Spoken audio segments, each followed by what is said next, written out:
Readings taken from the Liturgical Year by Dom Prosper Guéranger. March 4th, St. Casimir.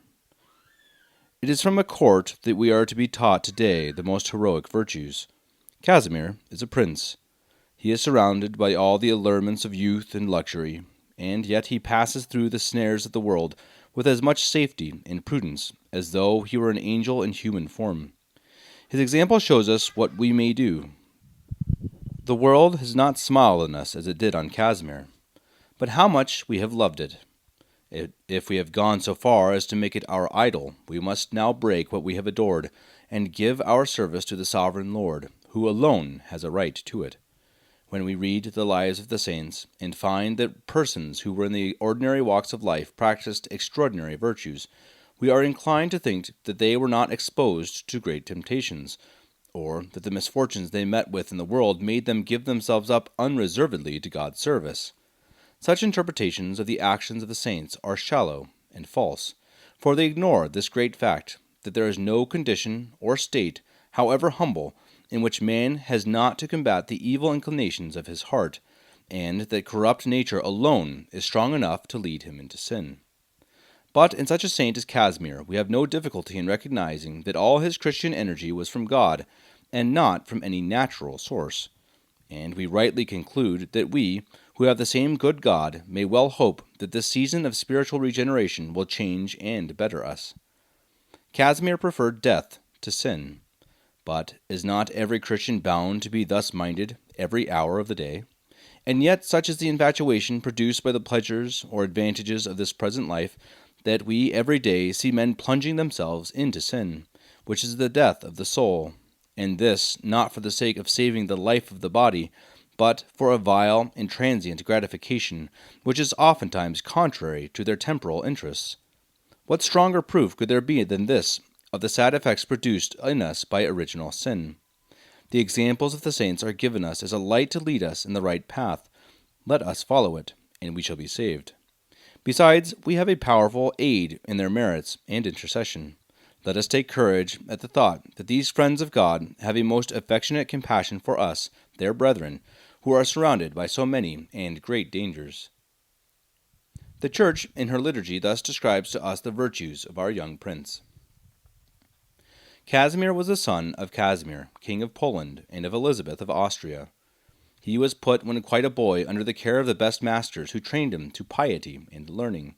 He brought his body into subjection by wearing a hair shirt and by frequent fasting.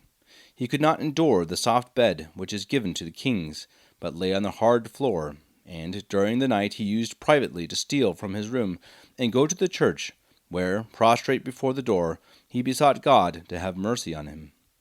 The Passion of Christ was his favorite subject of meditation, and when he assisted at Mass, his mind was so fixed on God that he seemed to be in one long ecstasy. Great was his zeal for the propagation of the Catholic faith and the suppression of the Russian schism. He persuaded the king, his father, to pass a law forbidding the schismatics to build new churches, or to repair those which had fallen to ruin. Such was his charity for the poor and all sufferers, that he went under the name of the Father and Defender of the Poor.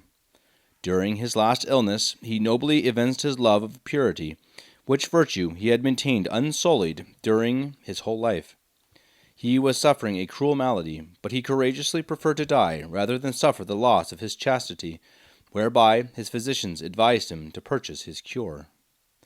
Being made perfect in a short space of time, and rich in virtue and merit, after having foretold the day of his death, he breathed forth his soul into the hands of his God in the 25th year of his age, surrounded by priests and religious. His body was taken to Vilna and was honored by many miracles. A young girl was raised to life at his shrine, the blind recovered their sight, the lame the use of their limbs, and the sick their health. He appeared to a small army of Lithuanians who were unexpectedly attacked by a large force and gave them the victory over the enemy. Leo X was induced by all these miracles to enroll him among the saints. Enjoy thy well-earned rest in heaven, O Casimir. Neither the world with all its riches, nor the court with all its pleasures, could distract thy heart from the eternal joys it alone coveted and loved. Thy life was short, but full of merit. The remembrance of heaven made thee forget the earth. God yielded to the impatience of thy desire to be with him, and took thee speedily from among men. Thy life, though most innocent, was one of penance, for knowing the evil tendencies of corrupt nature, thou hadst a dread of a life of comfort. When shall we be made to understand that penance is a debt we owe to God, a debt of expiation for the sins we have committed against him? Thou didst prefer death to sin. Obtain for us a fear of sin, that greatest of all evils that can befall us, because it is an evil which strikes at God himself. Pray for us during this holy season, which is intended as a preparation for penance. Impress our minds with the truths now put before us. The Christian world is honoring thee today. Repay its homage by thy blessing. Poland, thy fatherland, once the bulwark of the Church, which kept back the invasion of schism, heresy, and infidelity, beseeches thy prayers.